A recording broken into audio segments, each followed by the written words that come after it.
Delhi blast मामले में NIA ने 7वीं गिरफ्तारी की है और यह गिरफ्तारी की है शोएब नाम के शख्स की।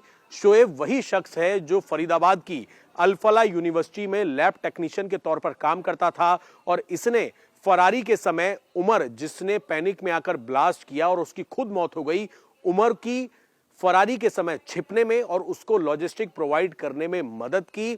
पिछले कई दिनों से शोएब जो है उससे पूछताछ अलग अलग जांच एजेंसियां कर रही थीं और अब एनआईए ने उसको आधिकारिक तौर पर गिरफ्तार कर लिया है। कोर्ट में पेश करके इसकी कस्टडी ली जाएगी। इस वक्त इंडिया टीवी की टीम मौजूद है हरियाणा के नूह इलाके में।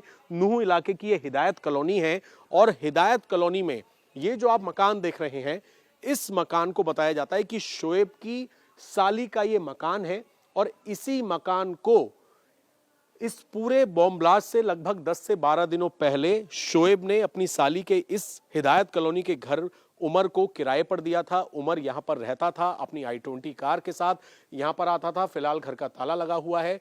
हरियाणा पुलिस की एसटीएफ ने, हरियाणा के एसपी ने, साथ ही एनआईए ने इस घर की जांच की थी क्योंकि यह पता लगा था कि दौज इलाके से जितना विस्फोटक मिला तकरीबन 350 किलो, इसके अलावा 2500 किलो आगे ताड़ा गांव जो था फरीदाबाद में, वहां से बरामद हुआ। लेकिन जो विस्फोटक अपनी गाड़ी में लेकर चल रहा था उमर, वो उमर ने इसी घर के अंदर रखा था और शोएब ने इस घर को किराए पर दिलवाया था। जब 30 तारीख को डॉक्टर मुजम्मिल की गिरफ्तारी होती है फरीदाबाद से, उसके बाद 8 तारीख को पुलिस दोबारा आती है, हथियार बरामद करती है, शाहीन की गिरफ्तारी होती है, 6 और लोग गिरफ्तार होते हैं। उसके बाद ये पता लगता है कि फरारी के समय जब उमर इधर उधर भाग रहा था तो वो इस घर के अंदर ठहरा हुआ था। यहीं पर उससे अपना विस्फोटक सामान जो है वो भी रखा हुआ था और 9 तारीख को वो इसी घर से निकला अपनी i20 कार के अंदर।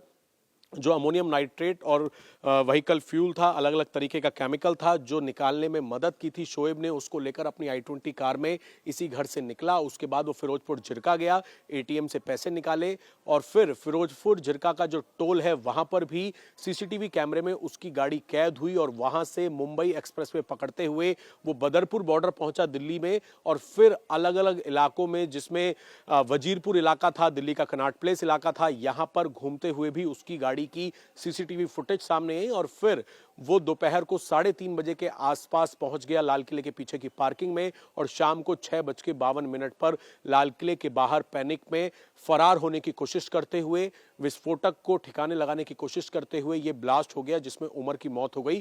तो एक बड़ी कामयाबी एनआईए के लिए है कि उसकी मदद करने में, फरारी के समय वो कहां-कहां छिपेगा। इस घर में एक हाइडआउट बनाया हुआ था जो कि शोएब की साली का घर है। हिदायत कॉलोनी नूह का इलाका है और इस घर की जांच जो है वो केंद्रीय जांच एजेंसी एनआईए, साथ ही हरियाणा एसटीएफ और जम्मू कश्मीर पुलिस ने की है। इलाके के आसपास के लोगों से भी हरियाणा एसटीएफ ने पूछताछ की थी जब हम यहां पर पहुंचे थे, लेकिन फिलहाल जितने भी यहां पर घर हैं वो सुनसान हैं, घर से बाहर निकलने को कोई तैयार नहीं है। शोएब को कोर्ट में पेश करके इसकी कस्टडी ली जाएगी ताकि और कौन कौन लोग शामिल हो सकते हैं इस पूरे white collar doctor terror module में, इन आतंकियों की मदद करने में, उन तक भी शिकंजा कसा जा सके। कैमरामैन जगदीश के साथ अभय पराशर, इंडिया टीवी, नूह।